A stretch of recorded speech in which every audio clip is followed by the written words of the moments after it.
Welcome to another episode of the Effective Statistician. And today is a little bit of a different one because today I give you a behind the scenes view of how everything is happening with the Effective Statistician.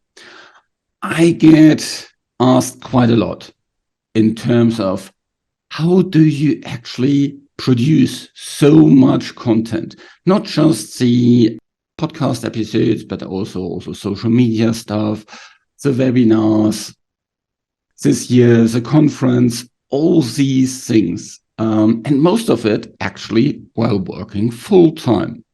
Now, if you are listening to the podcast for quite some time, you have noticed that I mention Reine and her team in the outro of the podcast for quite some time. Well, it actually just started with Reine quite some time ago.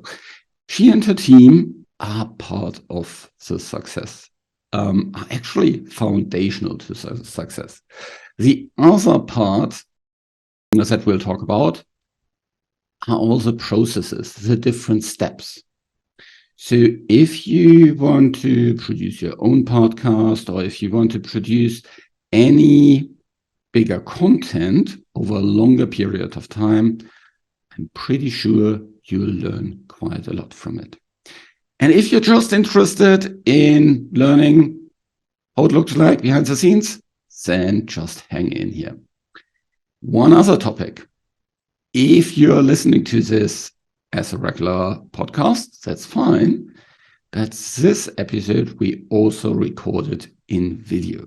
So if you want to see Reine and Casey from the team, and if you want to see kind of what's happening behind the scenes, feel free to also have a look into YouTube or the other different channels that we have. You can find everything like usual in the show notes. So, but let's first introduce Reine and Casey here. Hi, Reine. Great to have you on the show. Hi, Alexander. It's a privilege to be talking here in your show. So, I'm Reine. We've been working together for 4 years now. Yes. Time flies really fast. Yeah, time flies really fast. That's right. Right. Yeah. So by the time when we started working together, I'm not that expert yet in audio and video editing, but because I've been working this for so long and learned so much from you, and upskilling. Right now, I actually do end to end, not just audio and video edit. We have 7 members in total doing different things. So from starting me alone, now we have 7 members. I'm really proud to say that. And we also have a member of your team here. Casey, how are you doing? Hi, Alex. Thank you so much for having me here. It's a pleasure to be here on your show and seeing the growth of the show. I'm a listener also of the show, and also I've done editing in this show. So all the topics here are very interesting. It's really a privilege to be here, to be lined up with your guests. So right now, I'm part of the team project-based. Sometimes I edit the audio. Sometimes if there are other projects to edit videos, or sometimes with the show notes or the graphics for the show and updating the websites. So that's what I do in the team. Okay, very good. Thanks for that. By the way, if you don't know, we are sitting on very different continents here. Whereas I'm located in the middle of Europe, in Germany, Casey and Reine sit on the Philippines, more or less on the other side of the globe. Where about in the Philippines are you actually located? Casey and I are now together in Baguio City. It's called Summer Capital of the Philippines because we have the coolest temperature in the country. It's like highlands, because we've been working together virtually for the longest time. We see to it that we still deliver, even though we are on the other side of the earth. Yep. And the other thing is, as you'll see through the discussions, we don't produce last minute. Yeah. So we usually have quite a lot of episodes lined up so that it's not kind of, oh, we need to record something today so it can be published tomorrow. Sometimes well, more often than I want, I review things kind of last minute, but that's a different topic. Okay, so let's go into the production of the show. First topic are actually the ideas for all the different topics. And I very often also get asked, how do you come up with all these ideas?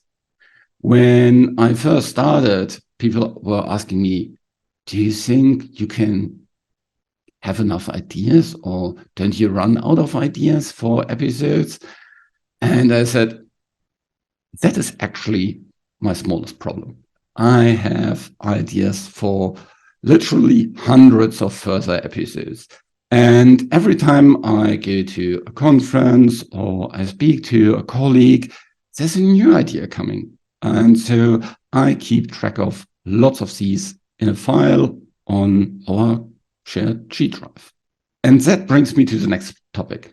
Really important for working together are, of course, sharing files and all these kind of different things. And for that, we have a G drive. We could use any other kind of file sharing system, but G drive works really nice for me because I can access it from all my kind of different devices, including also my smartphone. So when I have an idea, I just kind of track it there directly in the Excel file that we have on the G drive. Reine, how helpful is the editorial calendar for you? Well, the editorial calendar actually is like our vault of ideas. So there is where we can track what will be the episode for this week to next month up to next year. That is where we can check if you already uploaded the raw files of your episode recording. There is where I can see if you already recorded your intros and outros, and the email of the guest that we have, so I can, communicate with the guest if we need updated bio, updated photo of him or her, and if we need to put new references from the guests that they would like to promote in the episode. So it's really helpful. It's all in one sheet. So it tracks everything. And I update also the editorial calendar. So you can also see where we are at in editing the episodes and all. So it's really helpful and really simple to use. Yeah, and if you're on video, let me quickly show you how that actually looks like. So this is how it looks like. And we started with it directly pretty early. However, over time, things changed and kind of how it looks like has changed. So we have, of course, one column that speaks about the date when it should be published, the number, and then sometime we added a unique episode number.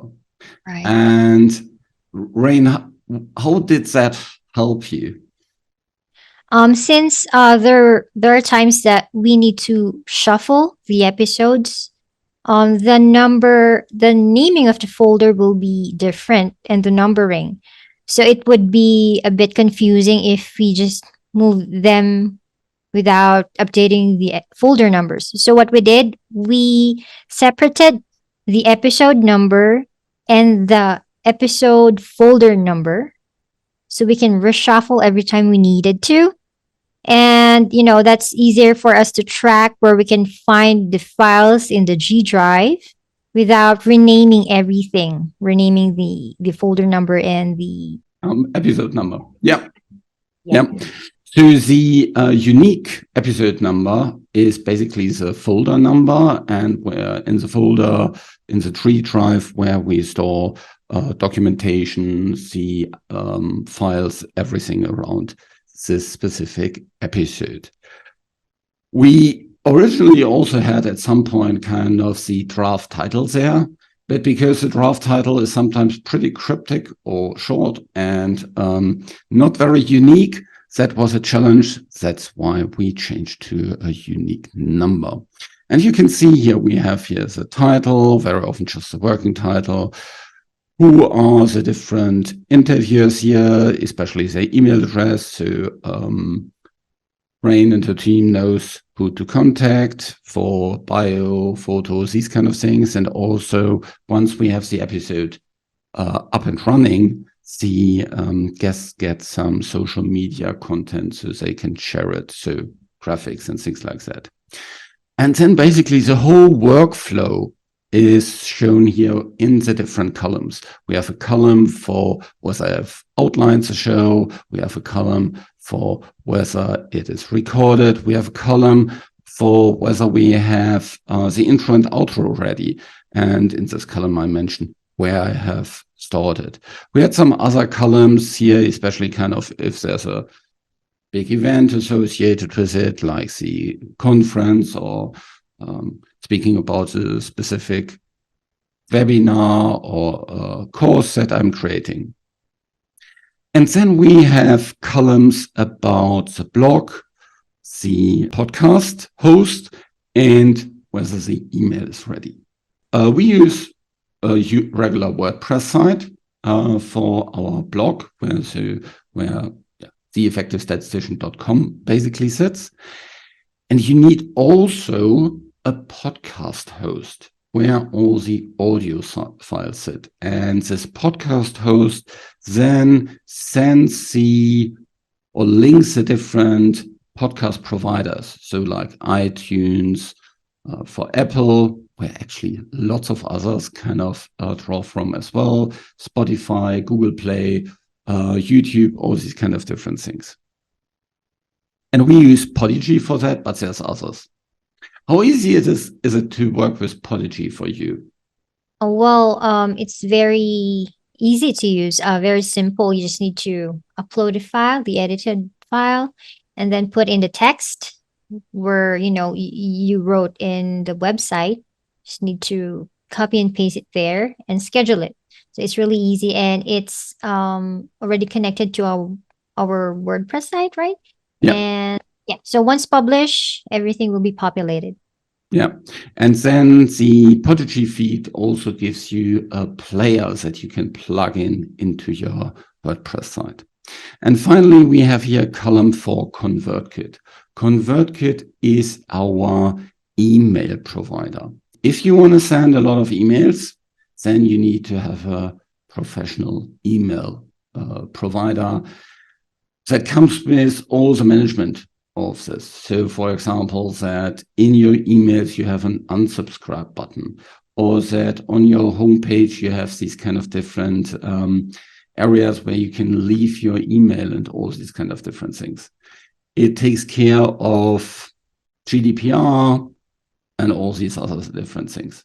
And we'll not go into email today in depth, because that could be a whole other episode. But basically, Reine and her team take care of everything there as well. I just go in there and have a look, check kind of the wording. And because, well, my podcast is pretty niche, and Reine and Casey are not statisticians, of course, sometimes need to update a couple of different things. Okay, very good. So that is basically the editorial calendar. And it helps us to support our workflow.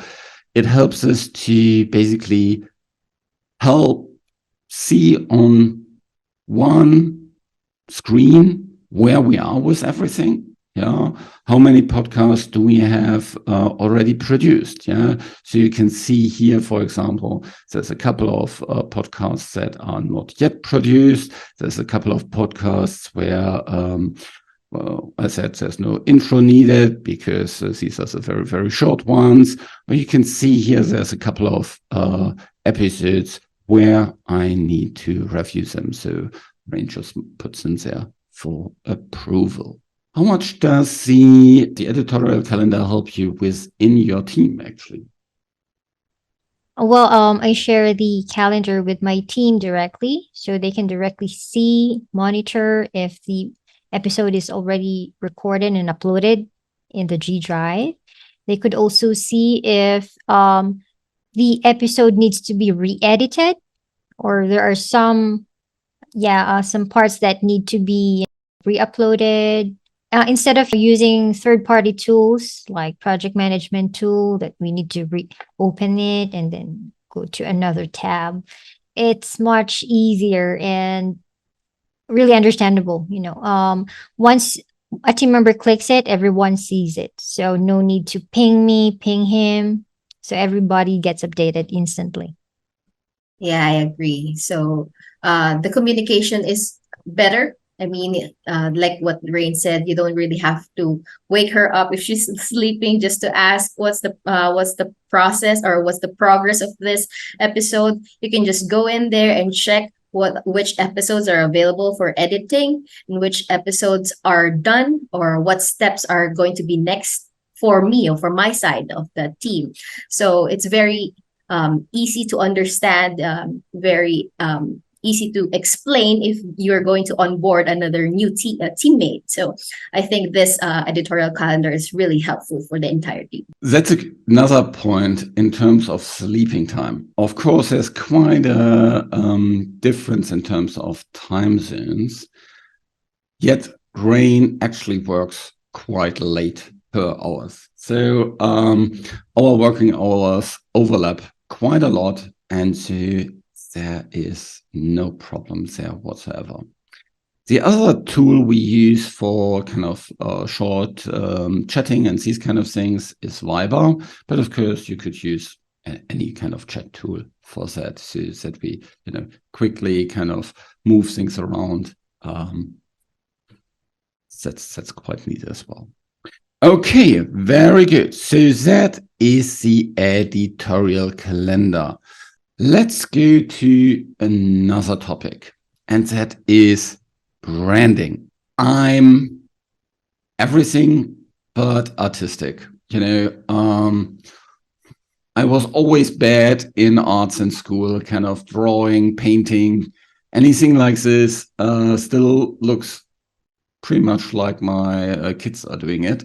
So I was super helpful to have Reine on the team because she has a background in digital arts and knows how to produce visuals really, really nicely. Reine, maybe you can talk a little bit about what you do there and what are all the different visuals that you work with. Before you start anything else, you need to have your branding, right? So from the color scheme, from the logo, you just don't choose the color you want or your favorite color, but it should have, some description or meaning. If it's more in technology, more on blue, more on nature, more on green, more on health, more on red. So it depends. So in branding, we produce logo, the website design, and of course the graphics. It should be consistent with the branding. For example, your podcast channel has your face in it, right? So it is really you. So when we say the effective statistician, it's Alexander. And when it comes to video snippets or your podcast episode, we need to have a uniform music, intro music and outro music. So that is included in the branding side.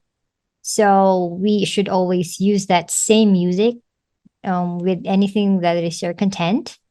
And for the social media, we can also see blue bars in your logo. So it already shows the branding of the effective statistician. It's also more on the corporate side. So we use corporate fonts, professional corporate fonts, not just any kind of font, and it should be consistent.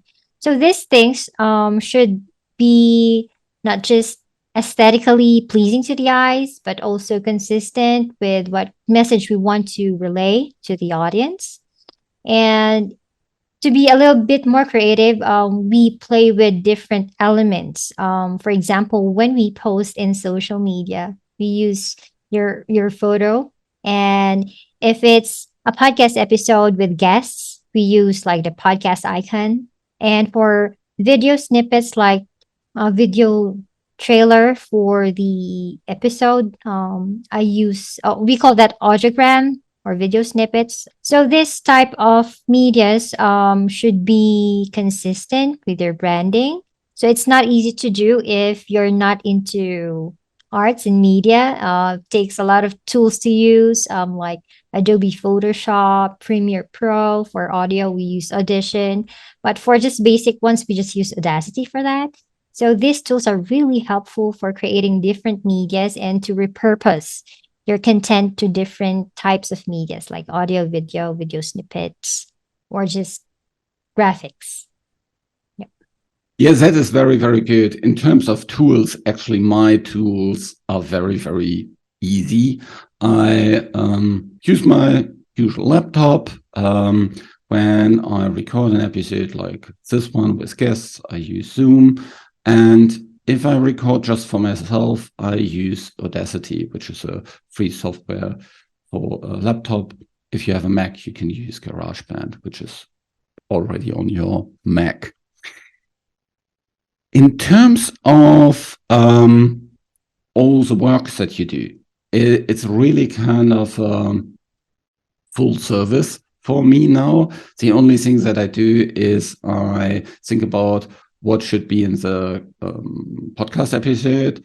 I record it, and then I upload it, and then I review things. So it's super easy for me.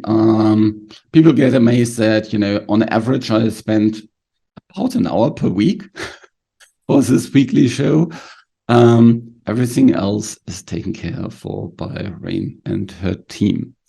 In terms of the audio editing, Casey, what do you do in terms of audio editing there? Yeah, so for audio editing, that is the part of where I enter. So usually I add the audio for intro and outro of the episodes that you create based on the topic of the episode. And then I clean up the episode. I clear up all the filler words. And also if there are any background noises or if there are any overlapping when you're talking and the guest is talking, I adjust them so that they will fit and it will be audible and coherent for the listener. Sometimes when you're speaking and the guest is speaking all at the same time, it's really hard to understand. So I have to separate them, and then it will be smooth, and it's like the transition will be better compared to both of you are speaking. And then after that, I will edit it in Audacity, in the Audacity tool. After that, so adding intro and outro, cleaning it up. After that, and then I'll file it and then compress it so that it will be in a MP3 file, and which we will upload. So while I'm working with the audio file, it is in the larger file, which we call it raw file, which is all the details are clearer. But the problem there is it's more space consuming. So it's not good for the Podigy, because it will consume lots of space in that platform. So what I do is to convert it and compress it and file it as an MP3. So it's going to be usable and more compact, and it's easier to download for the listeners. And all the details are still clear and fine and good, but then it will be more compressed so that it will not take too much space, both in the Audacity and in the file of the listeners or the downloaders. Yeah. And she can do that because within Zoom, there's an option that you get each participant, for each participant, a different audio track. Yeah. And if you don't have that, then it becomes nearly impossible to separate the different voices. So That's right.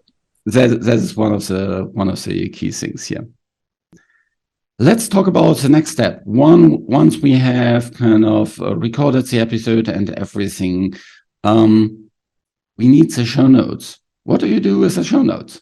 So sometimes it's going to be me or Reine that's going to do the show notes. What I'll do is to listen to the episode. So since we're not statisticians, it's really helpful when you are explaining it in the layman's term for us. So when you're talking to your guests, you still explain it like someone else that's listening that's not a statistician. So I listen to it and I try to absorb what I can, and then in the show notes I'll choose which points that are really useful and will catch the attention of the audience, so that in a brief time they will see in the blog post that, oh, this will be the topic that they will be talking about, and this one's interesting for me. So they'll have that preview in a short glimpse in the website that they'll what are the topics that they'll be interested in. So they'll be enticed to listen to the episode. Yeah, and another way of writing show notes is through, scrolling the script or the transcript. Because once the MP3 or audio file is finalized, we run it through a tool to create a transcript. Then we polish it manually. Then after that, we get points from there also. Some very specific or scientific points. And then, of course, we always use Google. What is this word? Is this an acronym or is this a word? Who is this person? What is this book? So we also do some research while doing the show notes. And we also use, some AI tools to simplify things. But again, it's not just copy and paste. So we, again, proofread things, check it out in Google, and sometimes ask you directly if is this the right term, the right word, or the right way to explain the sentence. So yeah, it's quite nitty-gritty in our end, but we enjoy doing it. Yeah, and then there's certain terms like estimants, which are maybe pretty new and still kind of get underlined in a word because that looks wrong. And yeah, over time you learn about these kind of things as well. And it's pretty cool to have the full transcript on the homepage because that helps with search engine optimization. So Google loves if there's lots of these keywords on the homepage. Okay, very good. Now we have everything there. You upload everything and we have the episode up and running. What happens after the episode is, we need to let people know about the episode. Reine, what do you do in that regard? So that where ConvertKit comes, there is where we write down the email promotion for that episode. So of course I create a draft for it and then you review it. So based on your voice, it's like it's you writing it down, not actually me. It should be Alexander's voice. So we do like a very catchy introduction, like questions like, do you want to be like this? Or are you using this tool? Or are you updated enough with R or SAS? This kind of stuff. And then really short introduction of the episode, why they should, listen to it. And then a call to action where you can find the episode link. And a little bit promotion below, like we usually have this PS. If we have like additional related episode or promoting a course or a program, we also put it in there below. And then, yep, that's how we end it and you approve it. Let's talk a little bit about another way to create content, and that is by repurposing. So we have the audio, we have the transcript, we have the blog, we have all the social media stuff. And like today, we even have video sometimes. how do you work with all these kind of different things to, make more of what we already have? Most of the time, we find like the highlights of the episode. Is there like a really significant line or a quotable quote from the Mm. guest or you?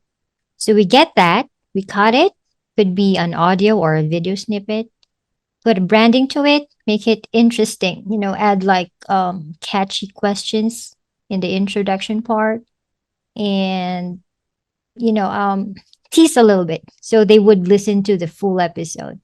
And for like a 30-minute episode, we can find like more than 10 highlights from that episode that we can actually use to different platforms. We can also tweet these highlights like sentences or questions or tips. And that's really useful. And, your audience are really interested with those kind of content. Yeah, and of course, I'm mostly using LinkedIn, but Reine and her team support all the different social media platforms. So, like Instagram or Facebook or Twitter or what have you. Yeah. For all these different social media things, you can repurpose things again and again and again. And with that, we also drive more traffic to older episodes. Right. Now we have already 300 episodes recorded, which is quite outstanding. And I wouldn't have reached it without Reine and her team, for sure. I would have been probably burned out before completely. So lots of these episodes are still listened to. Yeah, well, actually, most of these episodes are still listened to. There's very few episodes that are not kind of evergreen episodes, so episodes that don't date in terms of their content.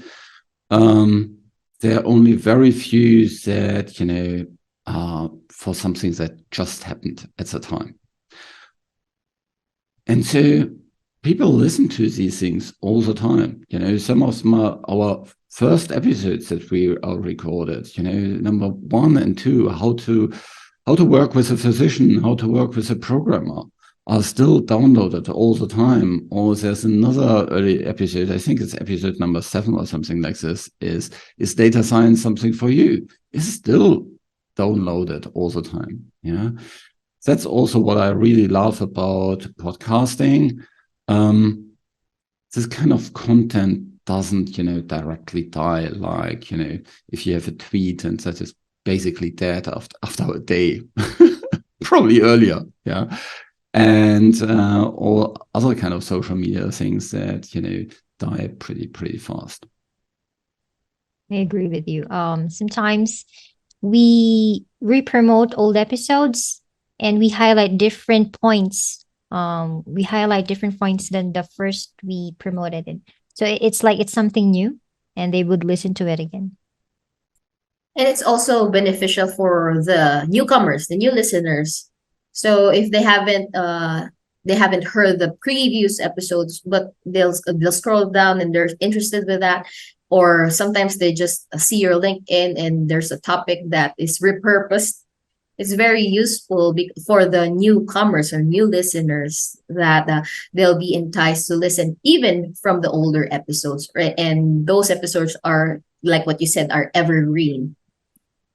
Yeah, maybe I can quickly show you actually how that looks like. So let me quickly show you how Podigy looks like from backend perspective. So this is how it looks, and here you can see all these different episodes when they were published, and you can also look into the analytics of the different episodes. I can also look into the analytics of episodes over time. And here we have a count of 299 episodes. Well, speaking about 300 because Also, this episode is pre-produced, and by the time it airs, we'll have more than 300. This includes also all the different episodes that we, for example, republished and things like this, or very, very short episodes where we just had hey, there's a new course, these kind of 5 minutes episodes. We had some of these. I didn't have that in my official count. So, as you know, in statistics, even counting is not a 100% precise thing, because it depends on what you call an episode. And you can see that here in the last 4 weeks or in the last months, we have now 7,500 downloads and streams. This is really, really big, especially if you look into where we started. So here's the timeline of when we first published the episode, and that was in March of 2018. I actually set up Podigy on the 21st of November of 2017. So that is nearly 6 years ago. I was kind of thinking and working on it even a little bit longer. So overall, the podcast is about 6 years ago. Well, depends always what you call the start of the podcast. And there you can see kind of in the first months, we published at the end of March, we had 212 downloads. In April, the first 4 months, we had 927 downloads. And then it continuously kind of increased. In October 2019, we already had close to 4,000 episodes. Let's have a look into when I actually brought Reine on the show. That was about June 2018, wasn't it? 2019. 2019. It was in 2019. Yeah. So I was already doing the show for a year, and there we had 2,200 episodes, downloads per month. And that increased quite a lot. Well, there was a gap or dip during the COVID time, but then after COVID, it really jumped up again. And in this month, as we're recording it at the end of June, we already have more than 6,200 downloads for this month, and it's not even complete. So it's a really, really nice upward trend. And overall, we are very, very close, as we are recording it, to 200,000 downloads overall. It really kind of is amazing to me, if you kind of think about it. 200,000 downloads of episodes. Each episode is between, on average, 30 to 60 minutes long.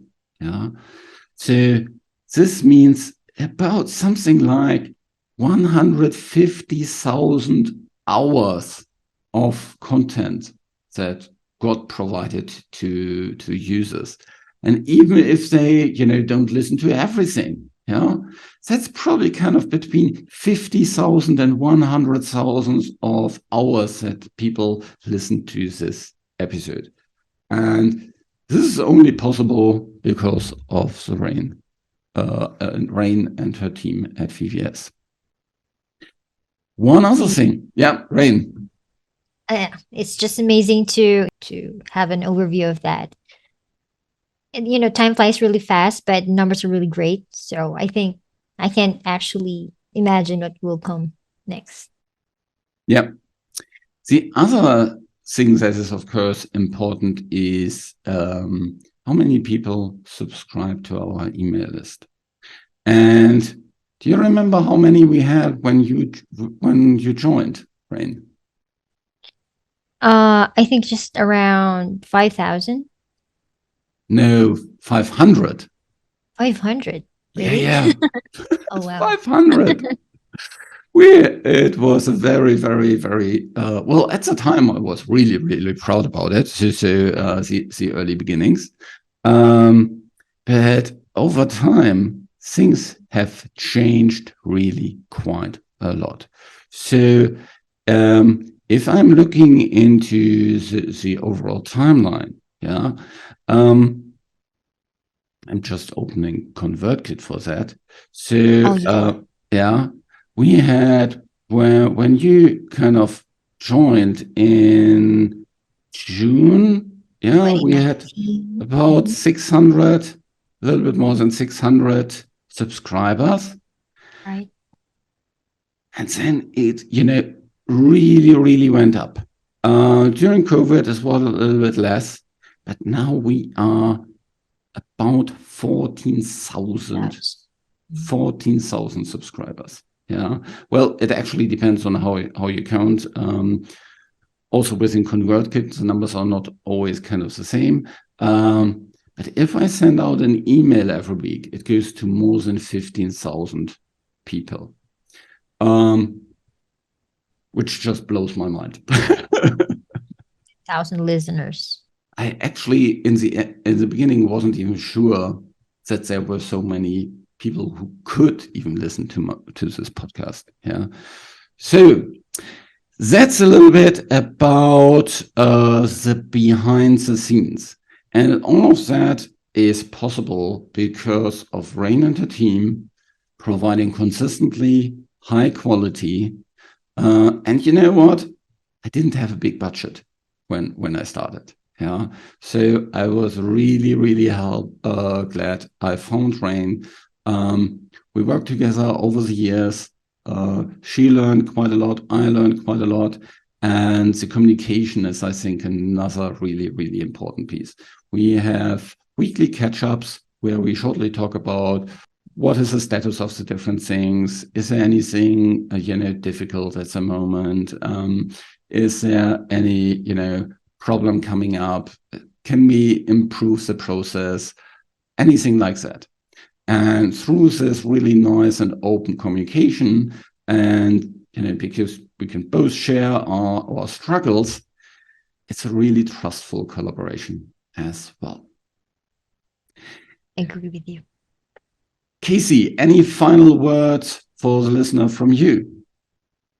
Well, I would just like to say that this episode is really awesome because we were able to discuss it, the beginning of the Effective Statistician and the growth of it. And also, I would like to invite all the listeners who are interested to have their own podcast and have the assistance of the VBS and Reine and the entire team. We'd like to invite you, and we're ready for you. So I hope that we'll be able to collaborate. And like what Alex said, it's a trustful relationship and it's a long-term relationship, and we'll grow together. That is a promise from the VBS team. Reine, what are your kind of takeaways from today's episode, and what are kind of your main points you want to get to listeners? Well, first of all, when I started with you, I'm not that, really competitive enough doing this stuff. But right now, after 4 years, I can say that we're confident that we can really help you from end to end. We're ready to take all these nitty gritty stuff off your plate, and you focus on the content, which is the main dish, your business. Let us help you grow this, your business, reach wider audience, promote it. And yeah, you just have to wait for the result. And we will make sure that we are trustworthy, like what Alexander said. We just begun with trust, and everything, is history. So for starters, it's really a great opportunity to, grab this. Let's build your brand together. That's the most important thing for starters. And we will dive more on how to make your audience wider, make them stick with your channel. We have this different marketing strategies that we would love to share with you and do with you. So just let us know. You can contact us through some information that you'll find in the show notes. And before anything else, promoting our VVS team, I'd really like to express my gratitude to Alexander Scott and the Effective Statistician for giving us this opportunity to grow and do business, and not just as business partner, but be our mentor. Number one, you can teach skills, but work ethic and values comes a long way, and it's really hard to find someone you can trust and build your business with for long term. We're here, and we have Alexander to back us up with what kind of work we do, our values in the team, how we can actually adjust on how you work, your strategies. We're really flexible with everything, with regards to budget or not the budget, the style, or the approach that you want. So we are really excited and grateful at the same time and we want you to join us, not just with VVS, but with the Effective Statistician and Alexander together. And I can tell you, yeah, even if you think about, well, Alexander published already all this content, there's so much more out there. Yeah. I'm just kind of going into certain things very, very kind of on a top level. Yeah. Let it be simulations or Bayesian design or adaptive design or multiplicity or real world evidence or biomarkers or all these different areas. Yeah. If you are passionate about your topic, there's very, very likely podcasts in there. If you're working for a CRO, that is awesome way to promote your stuff. It is, you can promote your personal brand, you can promote your CRO. And even if you work for a pharma company or a university, I'm pretty sure there's something in it for you. There's also the possibility, by the way, to have company internal podcasts. Yeah. So through Podigy, we can also create a protected podcast so that only, certain people actually get it. Yeah. So that's another opportunity. Comes with a little bit of a different pricing system, but if you're doing it for your companies, that shouldn't be really a big difference. Thanks so much, Reine and Casey, for being on the show today. This was a little bit of a longer episode for the behind the scenes, and I'm really, really looking forward to the next 300 episodes we are producing together. Thank you. Thank you so much.